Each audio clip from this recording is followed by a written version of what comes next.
problem where we will test your knowledge with respect to subject understanding, with respect to substitution, with respect to English interpretation. So ये बहुत सारी and with respect to background of other chapters which is connected with this, other chapters which are connected with this. Lots of these type of things will be tested. Okay, so let us begin. Let us begin. See what it is trying to tell. In an experiment, what is the specific heat of metal? Okay, if mass is 0, so mass of metal is 0.2 kg. 0.2 kg. Okay, at 150 degrees Celsius, तो temperature is 150 degree Celsius. ठीक है, T1 बोल दे.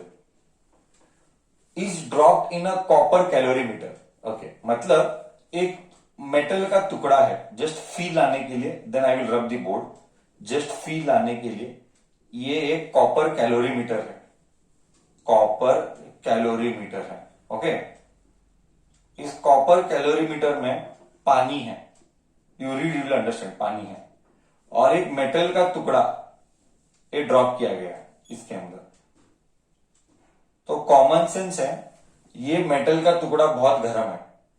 सी is drop in a copper calorimeter of water equivalent. ये मैं discuss करूंगा बाद में. Containing 150 CC of water. ओहो, मतलब वाटर कितना है वो नहीं बोला. मास ऑफ वाटर नहीं दिया है, वॉल्यूम ऑफ वाटर दिया है. I repeat, volume of water दिया है. Volume is 150 CC. बट हमको वॉल्यूम से क्या मतलब, हमको मास से मतलब है. वो भी पानी 150 cc. Again this will test your 9th standard knowledge of density का कॉन्सेप्ट एट 27 डिग्री सेल्सियस. तो मैं बोलूंगा T2 is 27 degree Celsius. Okay, and the final temperature is 40. T3 is 40. मतलब समझने की बात है, it is a basic understanding that जब एक गर्म body is entering into this, the temperature will rise from 27 to 40. जब 150 वाला बॉडी अंदर घुसेगा तो 27 बन जाएगा 40. मतलब ये फाइनल टेम्परेचर है, ये इनिशियल टेम्परेचर पानी का और कैलोरीमीटर का. ध्यान से सुनना मैं क्या बोलता है.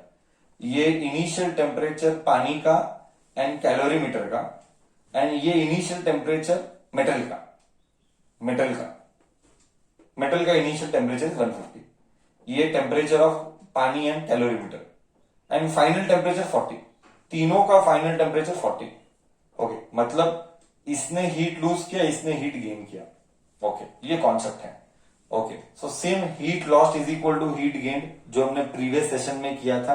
Heat lost is equal to heat gain, वही कॉन्सेप्ट हम इधर अप्लाई करेंगे.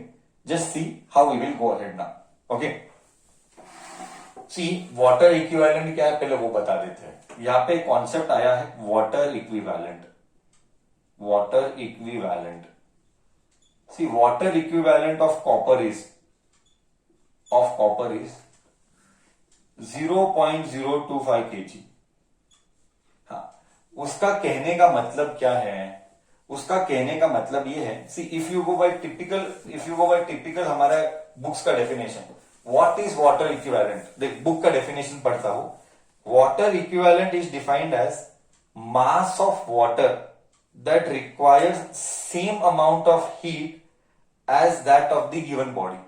आई रिपीट, क्या बोलता है बुक के हिसाब से. मतलब क्या, water equivalent is mass of water that requires same amount of heat, same heat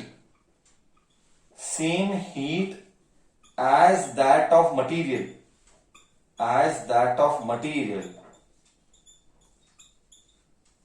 for the same rising temperature. For the same rising temperature, same heat required as that of material to cause same rising temperature, to cause same rise in temperature. बोले तो क्या sir. Sir how to understand this. Water equivalent of copper is 0.025. मतलब इस copper का जो भी मास होगा, I repeat, इस कॉपर का जो भी मास होगा उस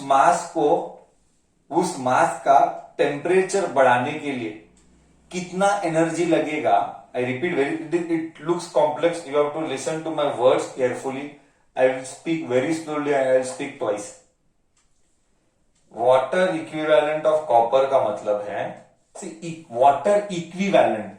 इक्विवेलेंट मतलब सेम.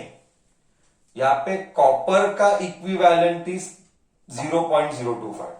मतलब क्या, कॉपर को जितना हीट करके टेम्परेचर राइज करने के लिए एनर्जी लगेगा.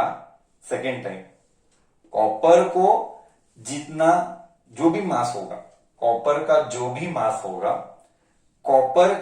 भी मास है उसको हीट करके टेम्परेचर बढ़ाने के लिए जो लगेगा, एग्जैक्टली उसके कंपैरिजन में पानी का कितना लगेगा उसको बोलते हैं water equivalent. Now I hope now you understood. Third time I am speaking. Copper का मास जो हीट करेंगे, टेम्परेचर बढ़ेगा, जो भी वैल्यू आएगा, एग्जैक्टली वो सेम मास पानी का कंपैरिजन में पानी का कितना, एग्जैक्टली वो सेम कॉपर का बट कंपैरिजन ऑफ पानी वो कितना, वो ये है, उसको बोला गया वाटर इक्विवेलेंट. बोल क्लियर है मैं क्या बोला? Yes. So that was about water equivalent. Now what we will do is heat lost is equal to heat gain. Heat lost, who lost heat? Heat lost by metal is equal to heat gained by पानी and calorimeter. Correct है? पानी plus calorimeter. 1 minute. Before that, again, we don't know mass of water. We know volume of water. So again, that is again one headache. That is one more headache. So we know that. I'll rub it for now for your understanding, but you have to copy somewhere in the corner because I'll rub immediately. We know that density is equal to mass by volume. Density is 1000. Mass I don't know. Volume is 150 cc. नहीं चलता, metre में चाहिए. 150 cc नहीं चलता. हाँ, cubic centimetre नहीं चलता. Okay, centimetre नहीं चलता मतलब 10 रेज टू माइनस कितनी, सेंटीमीटर टू मीटर 10⁻² आता है. तो क्यूबिक सेंटीमीटर है वो. क्यूबिक सेंटीमीटर मतलब -6. ये सब surface area volume 10th standard है. सीसी टू मीटर क्यूब ये सब सर 11 में नहीं पढ़ाएगा. हाँ, ये इधर गया. ये कितना आता है 150 इंटू 10⁻, यहाँ का 3, यहाँ का -6, मतलब इधर आएगा -3. करेक्ट है? -6 और +3 -3 आएगा. सो इन शॉर्ट मास कितना मिला 150 इंटू 10⁻³ मतलब 0.15 kg आएगा. या मास आएगा. ठीक है, डिवाइड बाय 1000 है. तो ये सब सॉल्व करने के बाद मैं डायरेक्टली लिख रहा हूं इधर. ये तुझे डेटा याद रखना है, ये मैं अभी रब करने वाला हूं. ओके, मास ऑफ वाटर कैसे आया मैं दिखाया. They will not give mass. See this is the complexibility of the problem. They will not give you directly anything. You have to hit the brain, right nerves के chords and understand कि volume दिया है तो पहला किसको याद करो, density. ओहो, density is mass by volume. तो इसका मतलब फ्यूचर में, आज से फ्यूचर में कभी भी पानी का वॉल्यूम दिया है तो तू मास निकाल सकता है by using this formula. Volume दिया है तो तू मास निकाल सकता है यूजिंग दिस फॉर्मूला. ओके, तो मास कितना आया 0.15 kg मास ऑफ वाटर आया. मतलब वो नहीं देगा. चलो इसको रब करेंगे. क्लियर में क्या बोला? क्लियर मास ऑफ वाटर कैसे आया सबको? Yes, you have to know basics. Again this will test your SI units. cc to metre cube. Your brain should hit right. Density of water 1000. कोई बच्चा बोलेगा सर डेंसिटी ऑफ वाटर 1000 कैसे? 9th standard में जा पढ़ के आना. 9th standard में सिखाया रहता है सब. ये सब 9th के बुक्स में है. 11th में नहीं पढ़ाता ये सब sir. Correct? Okay. Heat lost by metal. Heat lost by metal is कितना, mass of metal, specific heat of metal, यही तो निकालना है, सब झगड़ा इसी के लिए है। What is the specific heat of metal, सब झगड़ा इसी के लिए है। तो मास of metal, specific heat of metal into delta T. Delta T तो डायरेक्ट लिखते हैं, MC delta T. Delta T क्या है, initial minus final. Initial is T1, metal के लिए इनिशियल वॉज 150, वो पानी में डूबा, पानी में डूब कर वो बना 40, वो बना 40, करेक्ट। पानी में डूबकर वो बना 40। Every minute thing should be clear, and if you don't practice घर पे बैकग्राउंड में, एंड यू बाद में कुछ भी याद नहीं रहेगा, बाद में डाउट वाउट पूछना तो मैं आंसर करना डिफिकल्ट हमारे लिए। ये गलत, तू गलत करेगा उसका भुगतान हम नहीं करना। तो मास of water, specific heat of water into water, heat gain by water plus calorimeter. पहला पानी का लिख रहा हूं, एमसी डेल्टा टी, इसका डेल्टा टी आएगा T3 माइनस T2, क्योंकि पानी 27 पे था और फाइनल 40 है पानी का, plus mass of copper, specific heat of copper नहीं लेंगे, लिखेंगे स्पेसिफिक हीट लिखेंगे, बट वो पानी की भाषा में रहेगा, वाटर इक्विवेलेंट है ना, तो पानी की भाषा में स्पेसिफिक हीट लिखेंगे इसका। ओके, जो स्पेसिफिक हीट लिख रहा हूं T3 माइनस T2, इधर ही कैच है वो। Okay, let me substitute here, mass of metal 0.2, copper specific heat of, यही तो चाहिए, T1 is 150, T3 is 40, minus mass of water निकाला मैंने 0.15, स्पेसिफिक हीट ऑफ वाटर, मैं तो बोला बाय हार्ट करना है, specific heat of water is 4186, you have to by heart this, परसों दिन सिखाया मैंने ये सब।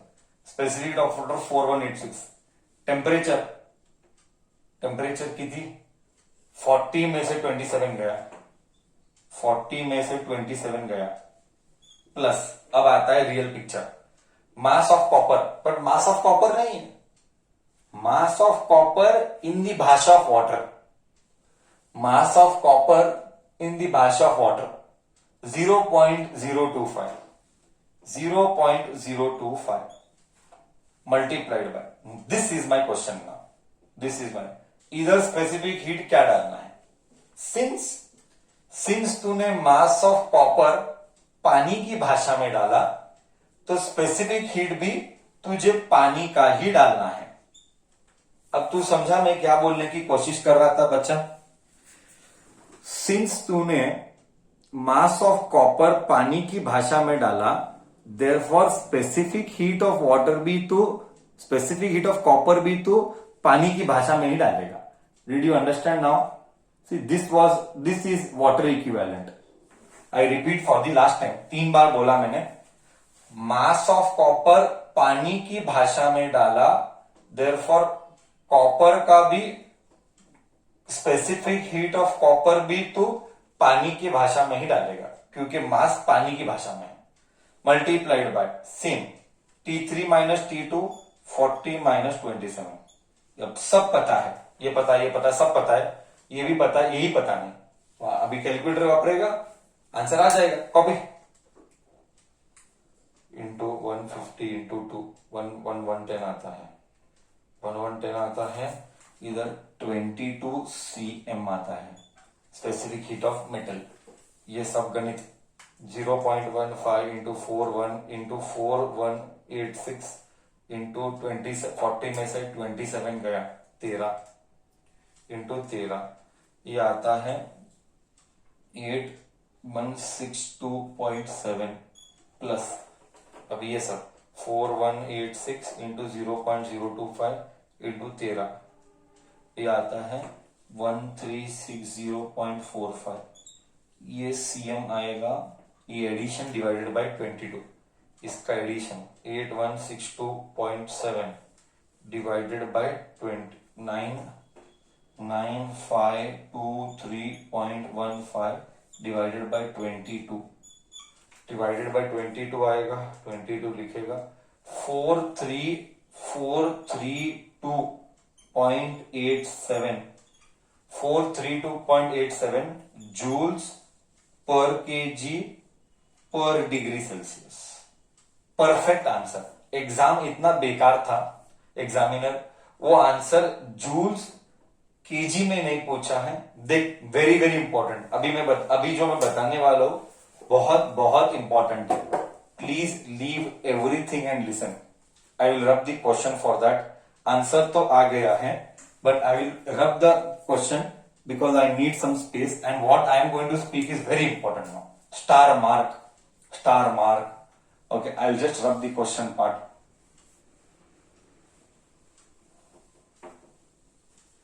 NCERT question, typical famous final exam question this is.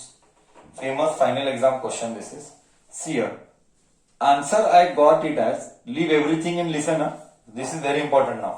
See, answer I got it as 432.87 432.87 जाने दे 0.8 जूल्स पर केजी पर डिग्री सेल्सियस। अभी मेरे को ग्राम्स में चाहिए। अगर तुझे ग्राम में चाहिए तो तू लिखने का 432.8 डिवाइडेड बाय 1000 और ये जूल्स केजी का ग्राम हो जाता है पर डिग्री सेल्सियस। तू समझा? केजी का ग्राम हो गया और ये 1000 हो गया। अभी तक मैं खत्म नहीं हुआ हूं, तो आंसर आएगा 0.4328 joules per gram degree Celsius. अभी भी मैं खत्म नहीं हुआ हूं। पहले इधर तक गया, मैं क्या किया? जूल्स को पर केजी को मैंने पर ग्राम में किया। सब यूनिट्स का खेल है। अभी भी मैं खत्म नहीं हुआ हूं। आई एम रिपीटिंग, अभी आई want in calories per gram. I don't want in joules, I want in calories. Then what to do? Exam में पूछा था कैलोरी में कितना, right the specific heat of the metal in calories per gram. तो 5 mark का question गया। तुझे तो सिर्फ जूल्स पर किलो में आता है, तुझे कन्वर्ट करके कैलोरीज पर ग्राम में नहीं आता है, तो तू गया। इसीलिए मैं बोला very important, see how we are converting. First I converted kg to gram. Now I will convert joules to calories. See, you know very well, 1 calorie is 4.18 joules. So, 1 joule is how much? 1 joule is 1 divided by 4.8 calories. कुछ नहीं, ये नीचे आया। तो इसका मतलब, if you want joules to calories, you have to divide by 4.18. So I will divide this by 4.18 divided by 4.18. So I will get here calories per gram degree Celsius, because the question asked and the answer what is given in the textbook के पीछे is based on calories divided by 4.18. So you get answer as 0.103 calories per gram degree Celsius. This is the final answer in CGS, centimeter gram second, CGS unit, and this is the answer in MKS unit. This is the answer in MKS, metre KG second. MKS का दूसरा नाम is SI unit.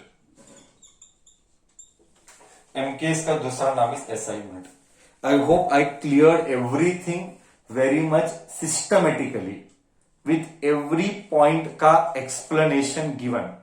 Nothing फेकम फेकी. Every word was uttered clearly. Still you have doubt. All this was taught conversion. Still I am taught every point systematically from my end, explaining every point. Still you wish to ask, you may ask.